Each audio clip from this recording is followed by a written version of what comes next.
So welcome everyone to the Elevate webinar. Today is the Simplified Security, saving business owners time and money and no more spreadsheets. My name is Matt Burgess. I'm a consultant for Blue Sky Business Resources. And today we're going to be talking with Jeff Erickson. He's from Carta. And Jeff is the Director of Business Development. He is a fantastic resource, and everyone should really dive in today, and let's enjoy the time that we have with Jeff. This is a great opportunity for all of us to learn today. We're going to ask a lot of questions and get a lot of feedback. And along the way, as we're talking, if you have questions, get on the Q&A and ask questions. Amy will chime in, and we'll be asking Jeff the hard hitting questions of the day and try to get some answers and learn something today. So Jeff, if you don't mind, tell us a little bit about yourself and what Carta does. Sure. Yeah, thanks for having me, Matt. This is Absolutely. great.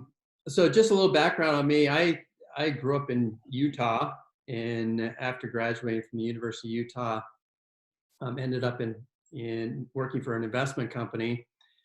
And after that investment company had made some different investments, one of the partners left and went to a startup company here locally in Utah. And he took me with him, and that was my entrance and introduction to the startup world. Became kind of a passion there.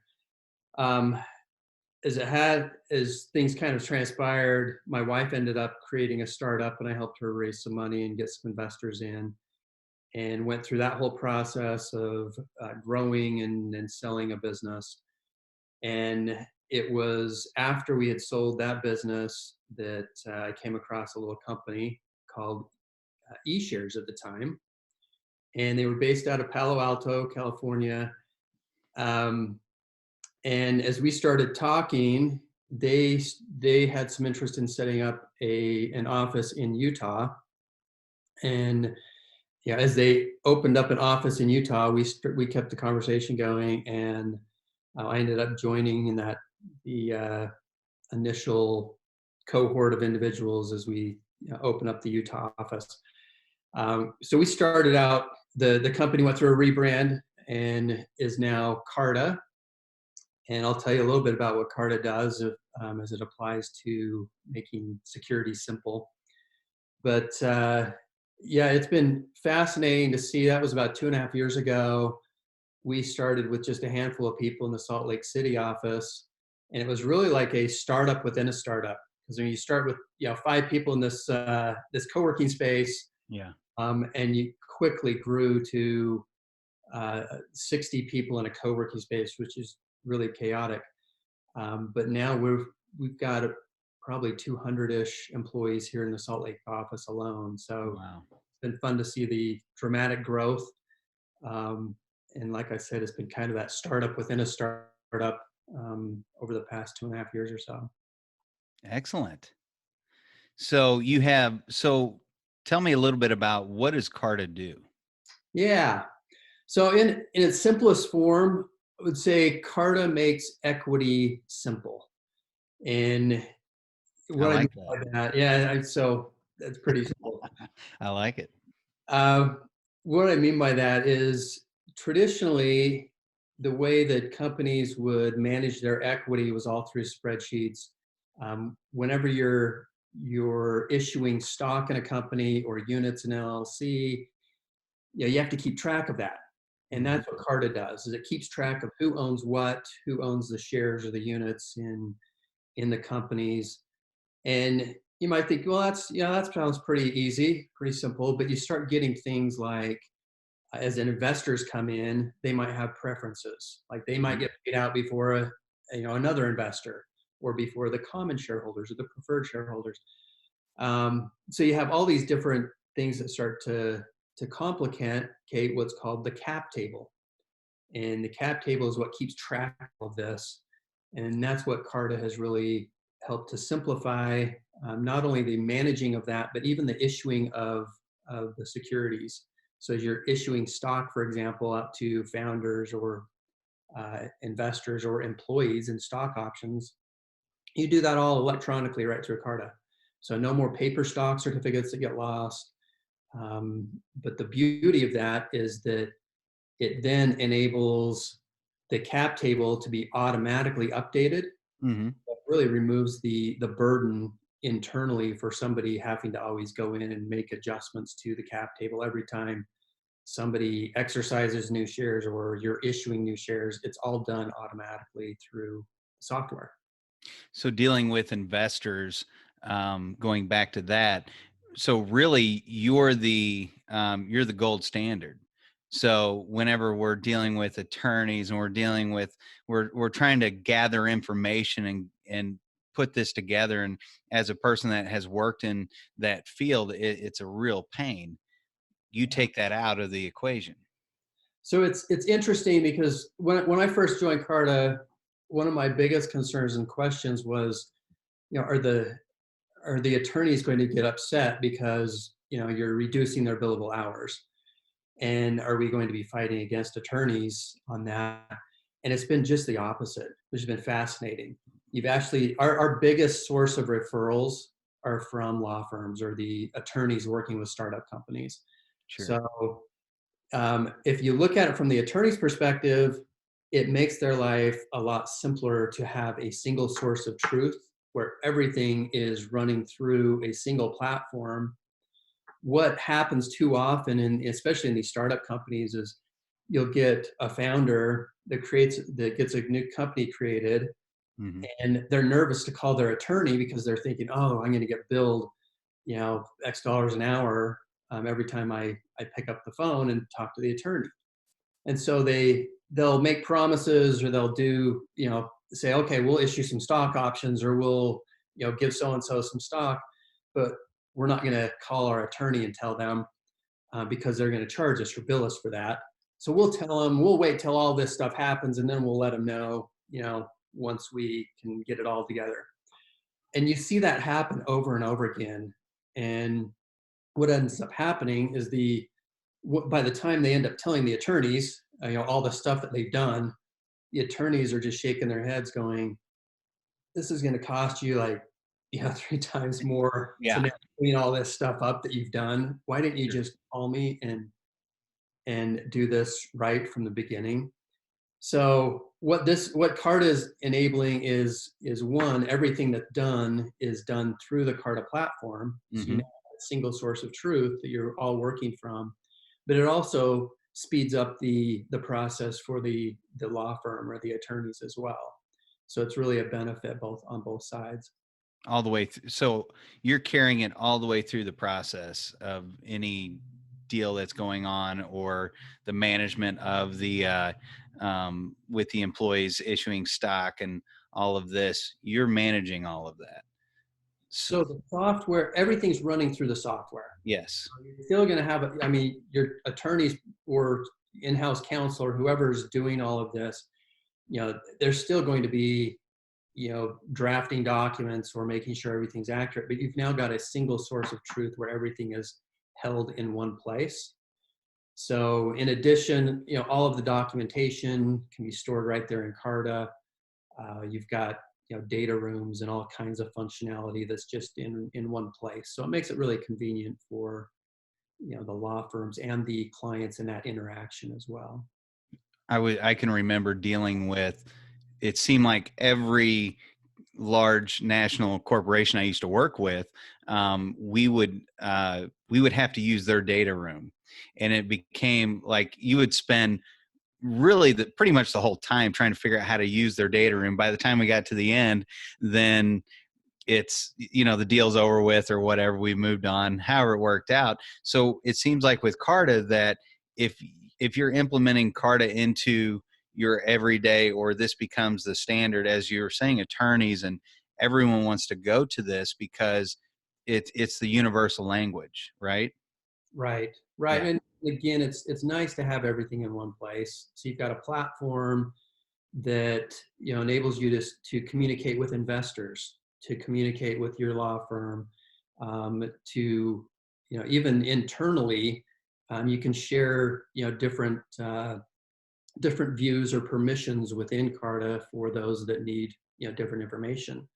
But I think the other nice thing in terms of communication is when you're talking about employees getting options or investors getting stock, uh, they each get their own Carta account as well. So as an employee, for example, I can log into my Carta account and I'll see the options from any companies that I have received, shares from, whether they're stock options, whether I've got a convertible note out with a company, whether I've got preferred shares with a different company. All of that will be reflected in my Carta, my personal Carta account as Mm-hmm. an investor or an employee. And then as an employee, I can go in and I can see all of the documentation that I've digitally signed. So the stock purchase agreement or the option agreement or any of that is all accessible to me. I don't have to call the company or the law firm to get that information. It's all there in my account and easily accessible. But then also, I can see my vesting schedules. So I'm not calling HR to say, "Hey, can you tell me where I'm at in my vesting? How many shares do I have that are vested at this point? Or what is the status of my exercise?" Sure. Another thing that you can do right through Carta makes exercising your options super simple and easy for the employee and the company. What's great about that is what you just said, super simple and easy, because a lot of times it's not that way. And so being with Carta, I mean, it sounds like it just makes it, it's a breath of fresh air. You have the accessibility sounds like it is easy, right? Yeah, and I think that's the key to make equity easy and simple. It's kind of cool because one of the things that really drew me to Carta was the mission is to create more shareholders and to create more owners. And if you look at that on a broader perspective, in regards to creating wealth for individuals, that's not typically done through salaries. Yeah. Where wealth is created is on the cap table. So getting more people on the cap table and making it as easy to issue stock options, for example, to employees as it is to pay payroll.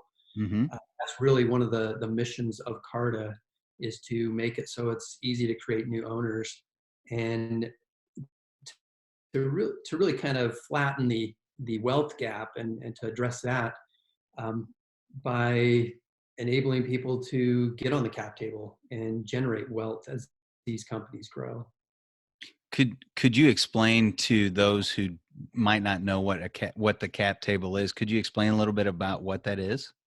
Sure, yeah, in its simplest definition, I guess, it would be a ledger that keeps track um, of ownership within a company. So if Okay. you've got 5 founders and they have equity, somebody may have 10,000 shares and another owner has 5,000 shares and a couple others have 2,000 shares. It keeps track of all of that. Mm-hmm. And then as you get investors that come in, for example, you're going to issue additional shares to those new owners. Got And it. it will keep track of that as well.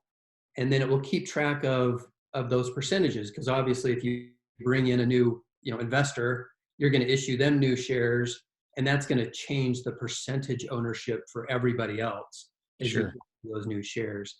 The cap table simply keeps track of all of that. Excellent. Excellent. So, talking about employees, so what kind of, so how is the equity issued to the employees? How does that work? Yeah, good question. So the way this used to work, and I remember going through this process in earlier startups, is you sit down with HR and you would typically get an option agreement. Mhm. The employee will read through that. You would go in with the HR department and then you would sign off on all the documentation. They would then send that over to the attorneys, um, and to document and issue new paper or new options.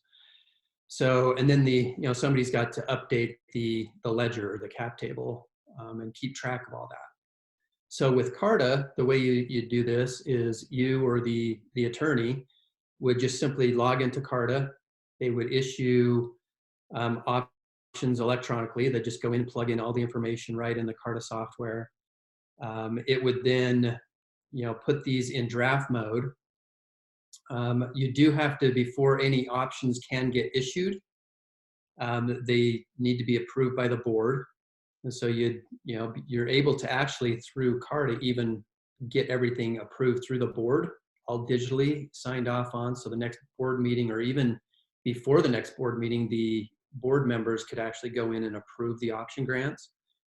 But as you do that through Carta, you just go in, plug in all the information about where the strike price is for these options, and then you submit those, and it would roll up to, let's say, the CEO or the CFO of the company for their review and digital signature. Mm-hmm. Once the authorized individual at the company level signs off on them, it would then issue an email out to the investor or to the employee. And the employee would receive this email saying, log into your Carta account. They'll go in, they'll review all of the information.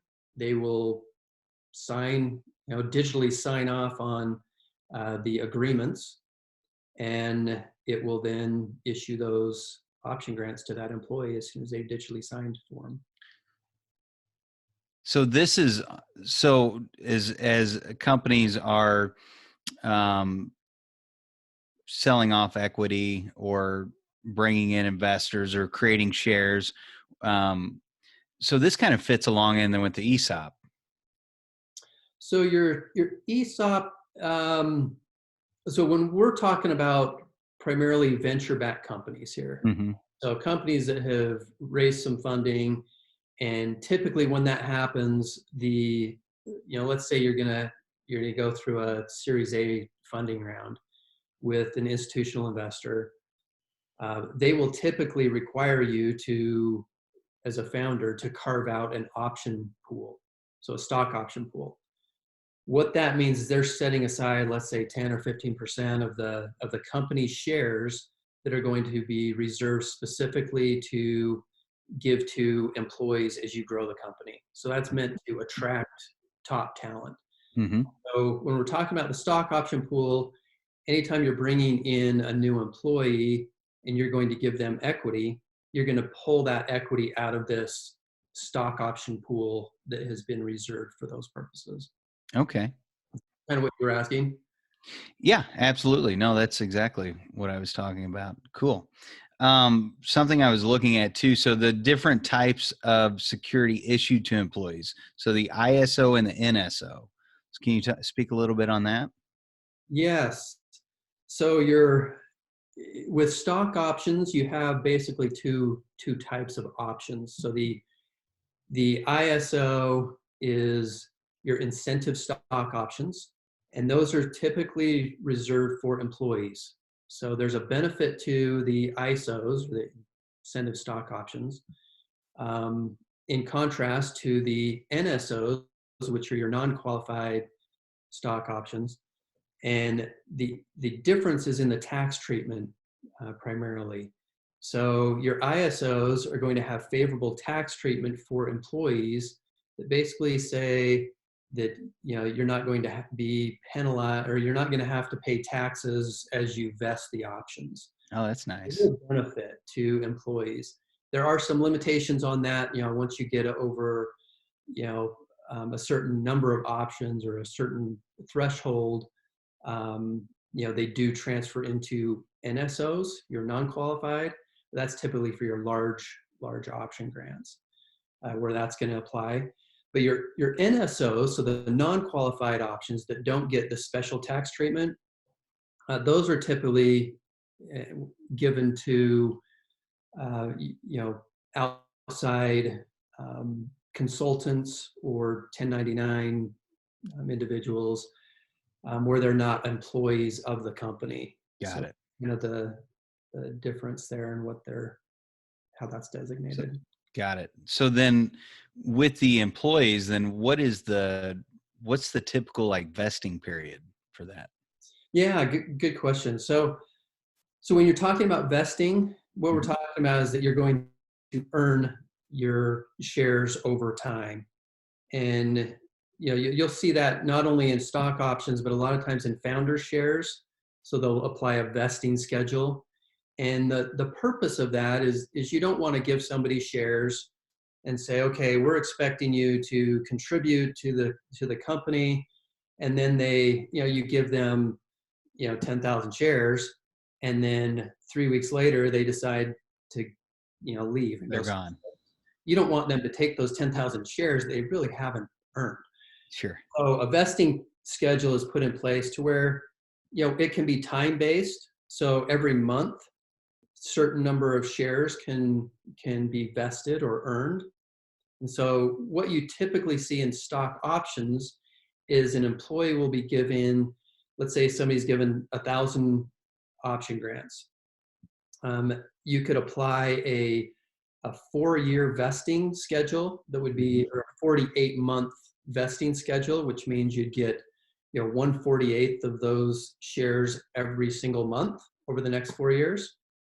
But then typically you have like a cliff, which means if it's a 1-year cliff, you would accrue those shares, so they might vest, and you'd see that you'd earn 1/48 of your total shares every single month for those first 12 months. But if you've got a 1-year cliff, you wouldn't actually be able to have any of those shares or those options until you hit your 1-year mark. So you essentially vest 25% of your shares all at once at the 1-year mark if it was a 4-year vesting period. So employees can, it's almost it's not really, would it be like a sweat equity? Like you're getting, put in your time and, you hit these marks and this is how you can gain these Yeah. shares, right? Yeah. So for example, let's say that you join a new startup company and you're issued, you're given an option grant of 1,000 shares initially, and with a 1-year or a 1-year cliff and a 48-month vesting schedule. So after 1 year, you'd hit your cliff mark, Mm-hmm. and you would then receive 25% of those options. So 250 options would then go into your account, basically. Mm-hmm. And then every month after that, you would then get 1/48 of those shares that would be added to that, and then they would continue to add incrementally until at the end of the 4 years, you would be fully vested. So you would then have all 1,000 options. So a question I would have is, so I'm an employee, I'm excited about this. How do we determine, who is determining the fair market value of the company? Good question. So that's another aspect of your stock options, is that when we're talking about options for employees, um, you you don't you're not getting the actual shares, which is one reason why you're not taxed on them, because you don't really own them. Okay. But you won't own those shares until you exercise your option to purchase them. Okay. So let's say that when I get my options, we've got to come up with a value of what is the value of the company at this point in time, because that's where my options have what's called a strike price. So the strike price, it sets the value of the common stock at the time the options are granted. So let's say that it's 25 cents a share, for example, at your strike price when the option is issued. And then, a year from now, the fair market value of the company hopefully has increased as the company's done better. And let's say that now it's worth $1 a share. So at that point, let's say that you vested 25% of your shares, you could then go in and exercise your option to buy those shares. The employee would have to come up with 25 cents a share and be able to purchase the 250 shares, for example, at 25 cents each. They would be out of pocket for that, but now they've got an asset in these shares that they now own that are worth $1 each, right? So they've exercised that option by purchasing the stock at the option price or the strike price because it's worth more than what the strike price is at. Got it. I mean, I have to say that how come, I mean, every company should be doing this. I mean, I just think about how challenging it is right now to keep employees and to keep people excited inside of your business. What better way but to bring value to them to where they want to stay, right? And then you're laying out a plan for them, saying if you perform, or if you're on this track, these are some really great gains that a standard company that doesn't have this, they don't really offer anything. I mean, we can talk about health benefits and all the other things, but this is real value that is tangible, right? Again, it goes back to the mission of closing the wealth gap. If you look at the individuals that are typically on a cap table, they're typically the wealthy ones that can forego a salary and get paid in stock, right? Yeah. But that is where wealth is created. And so I think you can look at it two ways. One way is companies are, in order to attract top talent, especially in the tech sector, you have to be issuing equity in the company, or else you're not going to attract the top talent. That's become kind of a requirement. You're seeing that more and more even outside of tech. I thought it was really interesting when I first joined Carta. One of the early companies I was working with, they were an ice cream shop, and they were issuing equity to their employees. I thought that was the coolest thing ever. Yeah. You've got an ice cream shop saying, "Hey, we're in this together, and we're issuing equity out to all of our employees because we're going to succeed together." In this venture that we're rolling out. Absolutely.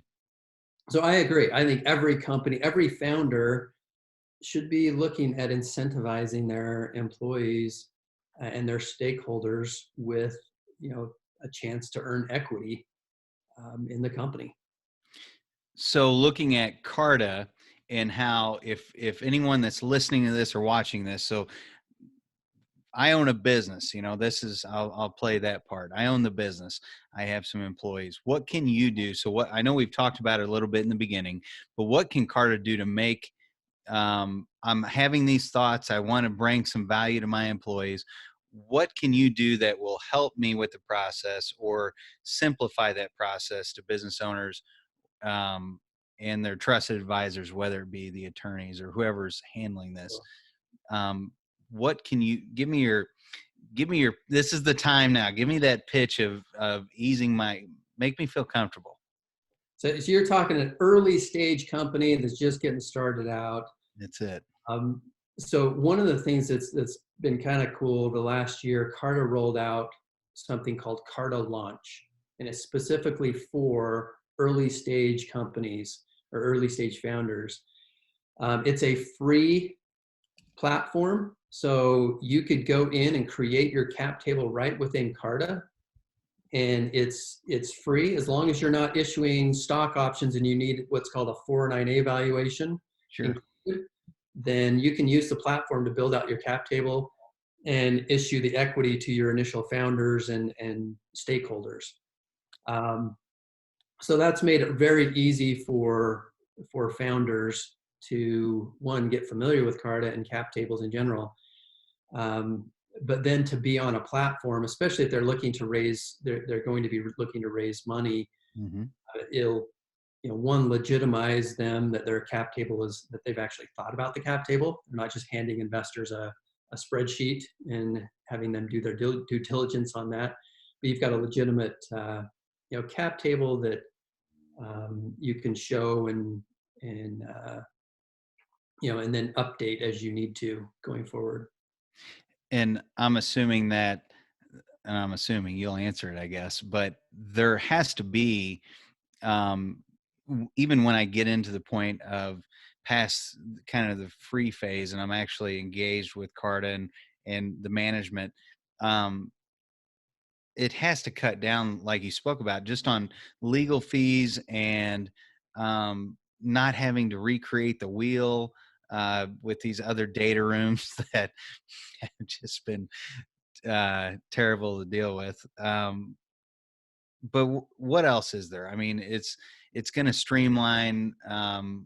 What else is there within that could streamline and help me as a business owner to um, get to the goal line quicker?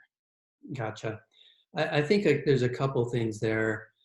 One, like you said, I mean, in terms of streamlining the processes, that's probably one of the key points in why most attorneys now are kind of pushing clients to get on a platform like Carta to issue their securities and to keep their cap table maintained.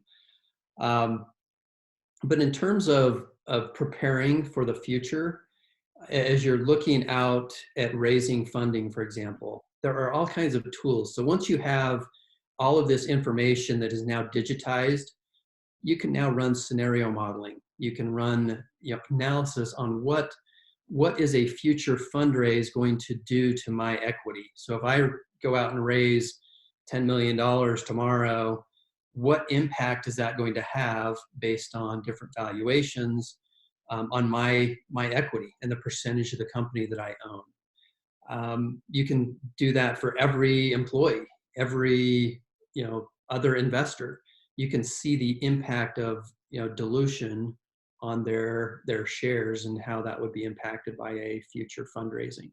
So it's the modeling tools. It's if you're looking out at an acquisition potentially, it has all of that information to where you can actually run through waterfall analysis of who's going to get paid out and at what levels at different scenarios. So again, just the scenario modeling that you can do once everything is in Carta is made possible through the software. Okay. Do you have, so did we talk about the difference between a 409A valuation and a regular valuation? That was a question I just received. Yeah, that's a great question. It comes up all the time. So, your 409A valuation, the purpose of that is driven by the IRS, and why it's called a 409A is because it's referring to the section 409A in the Internal Revenue Code. So the 409A valuation, the IRS is basically saying you can't just go out there and randomly, choose a valuation for the common stock of the company, because what you're going to do is you're going to put that as low as you can for your employees. And let's say we put it at a penny a share. Well, the company may be, really worth $10 a share. And, you can't issue your options at less than what's a fair market value is determined by the IRS. So the 409A valuation sets the value of that strike price for your option grants. That is really the whole purpose of the 409A valuation. It is not, you do want, so Carta is the largest provider of 409A valuations in the market by a long way. And the importance of the 409A is to keep you in compliance. Every 12 months, the IRS is saying you really need a 409A valuation to set that strike price as the company's value changes over time, or if you go through a material change in the company. So if you went through a fundraising where the value of the company has changed, you would then need a 409A valuation there again to set the price of the stock options that you would be granting. Okay. This is totally different than an enterprise valuation that an investor is going to pay, for example, because as we work with companies to get them a 409A valuation, we want to value the common stock, and we want to get that as at a price that is as low as we can, that we can provide a defense for that valuation. So if the IRS ever did come back, we have a defensible position to say this is what the company should be worth. and here's how we came up with that. The nice thing about having a 409A valuation is the IRS has said if you have an independent party do a 409A valuation for you, such as CARTA, the onus of proving that valuation shifts from you as the business owner, the company, to the IRS to prove that it's not the value. And so just that shift of responsibility to prove what that valuation is significant. So it puts you in what's called safe harbor with the IRS, uh, That which sounds good. yeah, most investors require that, and they don't want to have that risk out there in any of their investments. But so I guess the simplest form, the main difference between a 409A valuation and an enterprise valuation would be that you want your 409A valuation to be as low as possible. If you're going to be selling the company at an enterprise level, you want that valuation to be as high as possible. So, you're going to, if you start getting into an enterprise valuation, which, CARTA is not going to do those types of things. The enterprise valuation would be something that your investors would kind of look at and say, this is what we think, we're willing to pay for the company. Or you may have, valuation companies come in and put value on your assets and things in preparation for an acquisition, for example. Got it. Excellent. Well, I think, and anyone has any questions, please pass them over to Amy. Ask away. We're just, we're sitting here going back and forth. But if you have any questions along the way, please feel free. This is a great opportunity to talk with Jeff. We don't get this every day, and we don't. I mean, this is what's really cool about these webinars is I can be here and you're there, and we get these great opportunities to converse back and forth and have these conversations. So That's awesome. Yeah. Thank you, Matt. of course. So I'll keep going here. Why? If I'm sure somebody will have a question. If they don't, we'll start talking about what we want to talk about. Okay. What? So with the current state of the economy Yeah. and what's going on out there in the world today, what are you seeing? What is CARTA? What position are you in right now? Are you posturing for more growth? Is this swaying attention to the fact that employees are, I don't want to say suffering, but employees aren't seeing value in what they're doing? Tell me a little bit about what CARTA is in today, because this has changed, obviously. Yeah. Yeah. Really good question. I think, speaking specifically to CARTA, I mean, obviously with the concerns of the coronavirus and the spread there, the company was very quick to respond. And fortunately, in this day of technology, everybody's able to work from home pretty quickly. The company's been great at supporting that. But just everything's kind of moved to Zoom meetings. Yeah. Um, and I think that what was really cool is the CEO, Henry Ward, send out, several messages. He's been great at communicating through the whole process, but has reassured the company. I mean, we've got a fantastic cash balance. I mean, we've 9 months ago, maybe we raised $300 million. And so we're in a great position that way.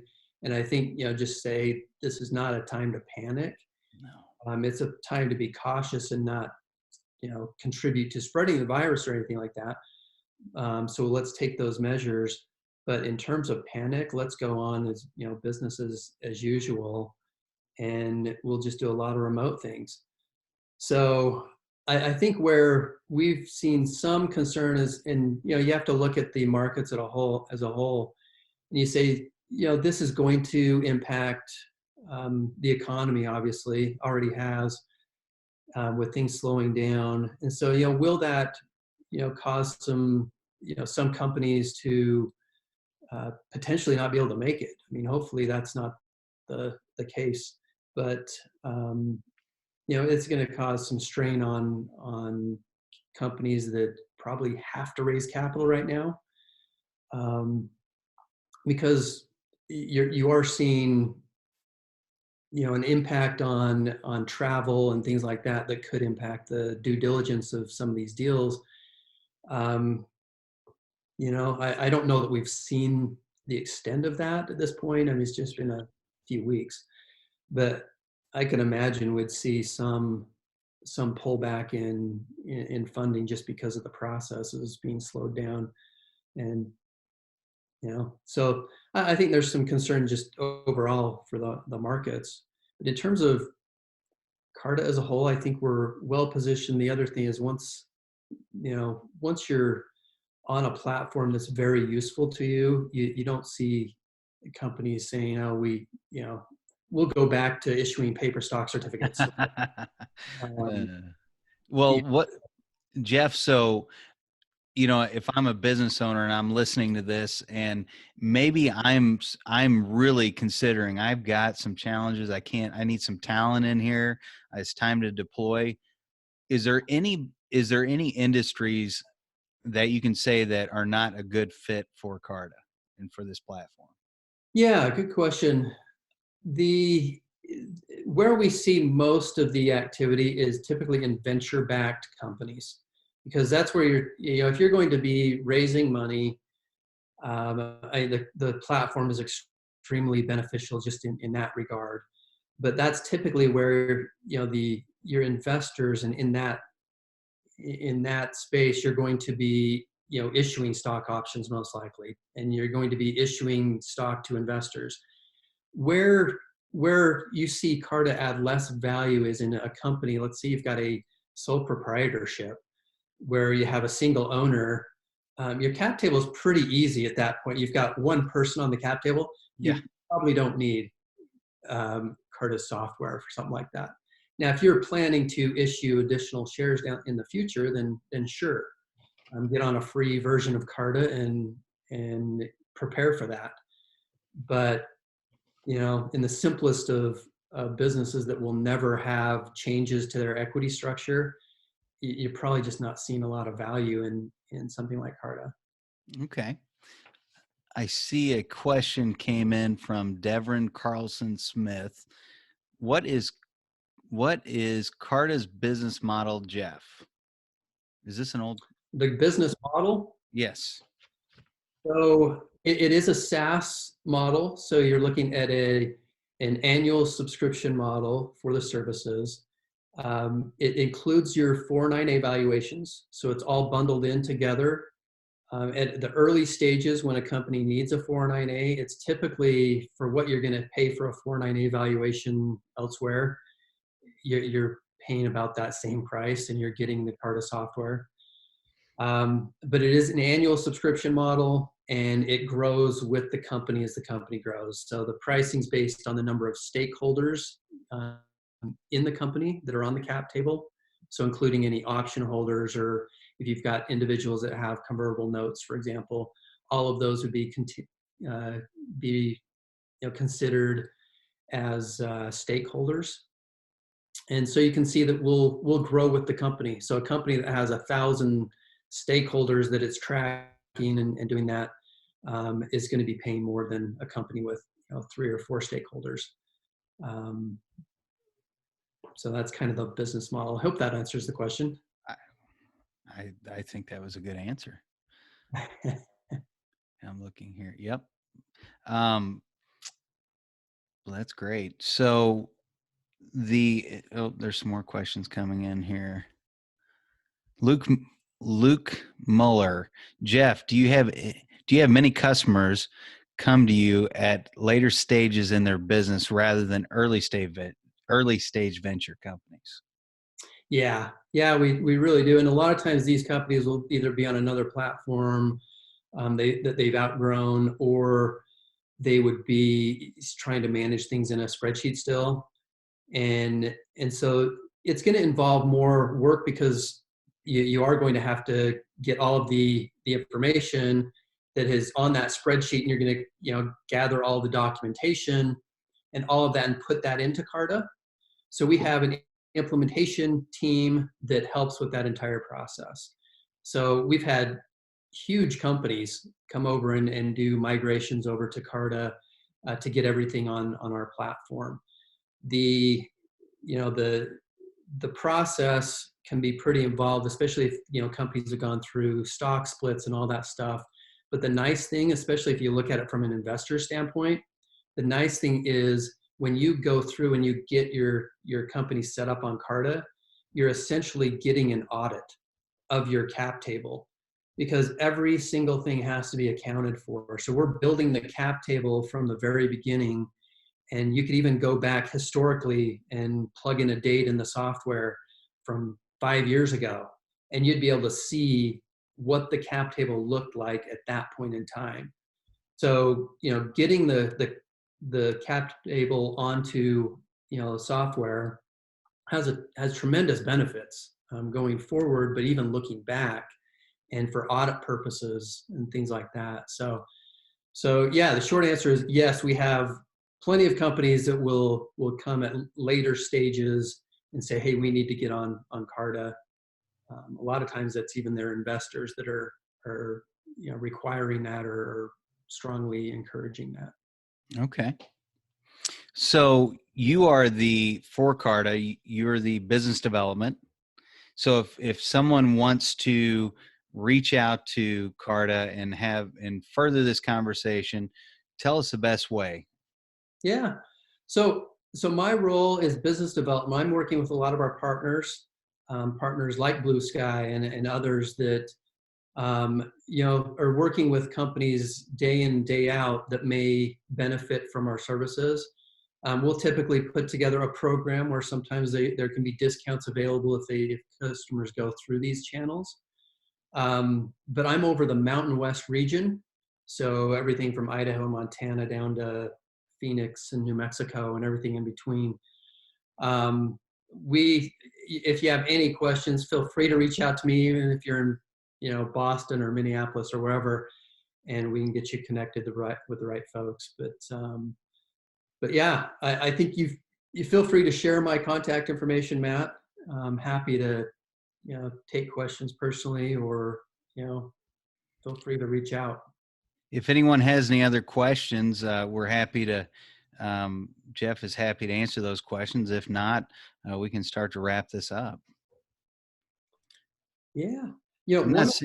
Oh, go ahead. Go ahead. What? I was going to say one other thing that I think is interesting, and maybe folks would want to take a look at, is if you're looking out going forward, one of the things we didn't touch upon is the liquidity and what happens when somebody exercises their options, for example, or they have shares in a company. What do you do with those shares? Can you sell those shares to somebody? What do you do? That is a problem in the market, in the private markets, that Carta is addressing. So Carta is building out something called Carta X. You'll hear more about this in the coming 6 to 9 months, but it's a platform meant to help individual stakeholders have a pathway to liquidity for those shares. So you don't have to wait for a company to go public in order to have value in those shares that you're holding, which is very significant, because if you look at the time frame of companies to actually go public these days, it's gone from an average of 4 to 5 years back in the .com days to now you're looking at 10, 11, 12 years for companies to go public, which is a long time to hold on to these shares, and can also typically your option grants have a time limit of 10 years. So you start running into things like that. So anyways, those are some of the concerns that are happening in the market that Carta is also addressing here in the future. We have another question. Troy Tucker, old Troy. Let's see. Troy says, would this be a platform that would benefit ESOPs or employee-owned businesses? So when you talk about traditional ESOP, probably not. but again, it goes back more to the concept of stock options that you're issuing to individual employees or advisors.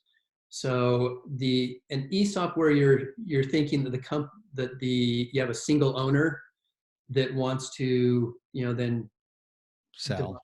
that basically sell the company to the employees or others may not necessarily be supported in every way through Carta.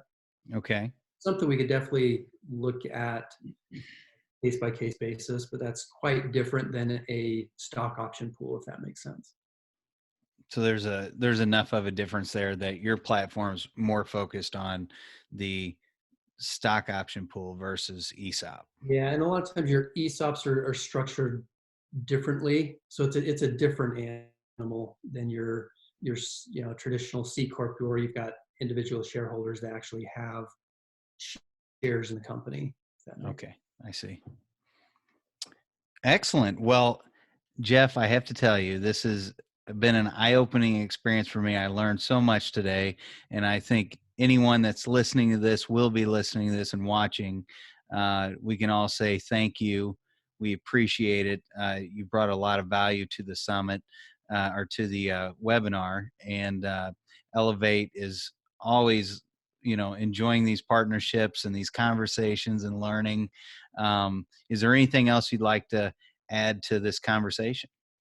No, just a shout out to you and Troy and the team there at Blue Sky. Thank you for putting these things on. I think the education of the market is probably something that is super valuable, especially when you go into some of these startup ecosystems where they have less knowledge of how some of these things work. So thank you for your service, and I think it's of great value. Hopefully this has been helpful.